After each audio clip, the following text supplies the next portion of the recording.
Топ-10 татарских спортсменов и спортсменок. Алина Кабаева.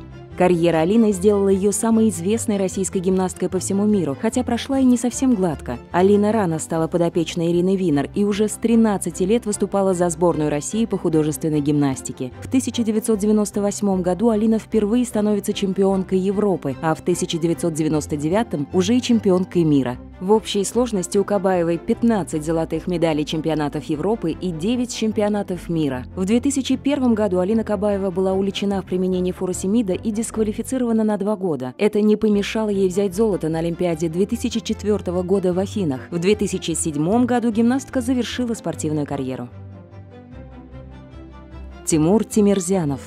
В 1999 году Тимур начал заниматься картингом. Тогда учили не только ездить на треке, но и собирать себе гоночный карт своими руками. Выступления спортсмена начались в 2005 году с автокросса в Тольятти, а уже в 2006 году Тимирзянов стал вице-чемпионом Татарстана на переднеприводных машинах. В 2006 году казанский спортсмен попадает на чемпионат Европы и участвует в них до 2013 года с большим успехом, становится первым российским чемпионом Европы по ралли-кроссу в топ-классе суперкар и берет много других наград. Сегодня Тимур регулярно заявляется для участия в российских картинговых соревнованиях и активно участвует в разных шоу и акциях. Ильнур Закарин. До начала 2012 года Ильнур выступал за юниорскую команду «Премьер». Там его заметил тренерский штаб континентальной команды «Итера Катюша», где Закарин в первом же сезоне в континентальном дивизионе выиграл Гран-при Адыгеи. А уже в 2013 году спортсмен занимает первое место в индивидуальной гонке в чемпионате России. Позже Ильнур Закарин также возьмет золото в 2017 году уже в составе команды «Катюша». С «Катюшей» велоспортсмен занимает первое место еще и в многодневке мирового тура в 2015 году. Тур Романдии. В 2020-м спортсмен переходит в польскую профессиональную шоссейную велокоманду, но по окончании сезона 2020 ее расформировывают. Сейчас Закарин выступает в составе «Газпром Русвело» и в этом году отправляется на Олимпиаду в Токио. Алина Загитова.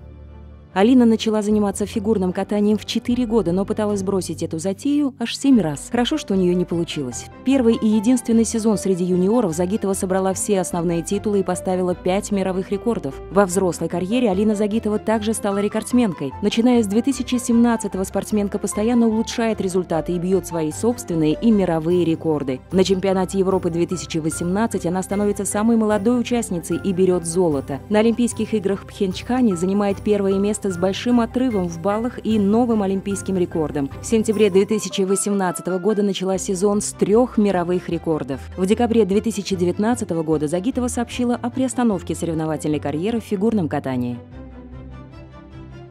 Камила Валиева. Камиле Валиевой всего 15 лет, но она уже входит в рейтинги самых популярных российских спортсменов. За свою недолгую карьеру в еще юниорском катании Валиева стала второй фигуристкой в истории, исполнившей на соревнованиях четверной тулуп. В 13 лет на чемпионате мира среди юниоров 2020 в Таллине спортсменка стала первой, установив новый юниорский мировой рекорд. Параллельно со всем этим она попала в группу Этери Тутберидзе, известного российского тренера по фигурному катанию. Мы уверены, что Камилу Валиеву ждет блистательное будущее. Данис Зарипов. Данис Зарипов – воспитанник челябинского хоккея, но за всю свою карьеру он выступал во многих клубах – Мечел, Звезда, Свифт, Карент, Бронкос, Акбарс, Металлург. Зарипов – 6-кратный чемпион России, 5-кратный обладатель Кубка Гагарина, 4-кратный серебряный и 2-дважды бронзовый призер чемпионатов России. Зарипов – 3-жды чемпион мира, а также серебряный и бронзовый призер чемпионатов мира, обладатель Кубка европейских чемпионов и континентального кубка. Данис Зарипов – любимец татарстанцев и настоящая легенда Акбарса. В августе 2016 года он открыл завод по производству хоккейных клюшек из композитных материалов компании ООО «Заряд». Марат Сафин. В 20 лет Марат стал первым российским игроком, выигравшим на US Open. Он сохранял статус первой ракетки мира в течение 9 недель и стал живой легендой в мире тенниса. А ведь сначала маленький Сафин выбрал футбол в качестве хобби и совсем не хотел играть в теннис. На выбор тенниса повлияла карьера мамы мальчика. Сафин был одним из самых физически мощных и универсальных теннисистов своего поколения. Высокий рост и мощную подачу он сочетал с ловкостью и быстрым перемещением по корту. Но тяжелая травма колена в 2005 году сильно повлияла на его скорость. Также Марат играл финалы на всех покрытиях, а на всех 4 турнирах «Большого шлема» доходил как минимум до полуфинала. Гата Камский.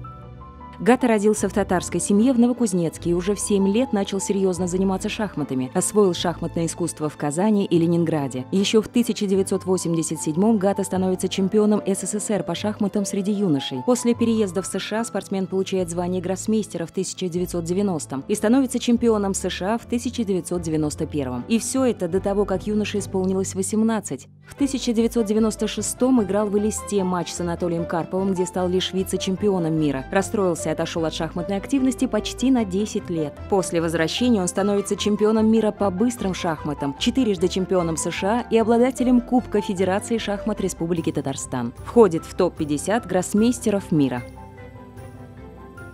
Алиса Галямова.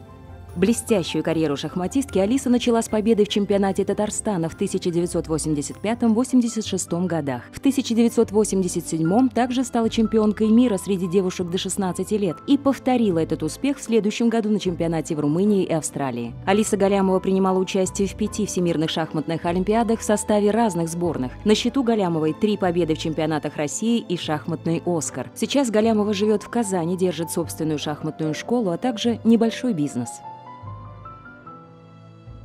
Зинатулла Белелетдинов. Зинатулла Белелетдинов был успешен как в игровой, так и тренерской карьере. Больше всего его помнят в составе команд «Динамо» и «Акбарс». Он попал в профессиональный хоккей уже в 15 лет и проявил трудолюбие и огромную любовь к этому виду спорта. Так он попал в московское «Динамо», в составе которого взял 7 комплектов серебряных наград и 6 бронзовых. Он также стал 6-кратным чемпионом мира и 8-кратным чемпионом Европы, чемпионом и серебряным призером Олимпийских игр, обладателем Кубка Канады и СССР. К тренерской деятельности Белелетдинов готовился так же тщательно, как тренировался. Поэтому с «Динамо», «Акбарсом» и сборной России на этом посту он тоже достиг больших высот.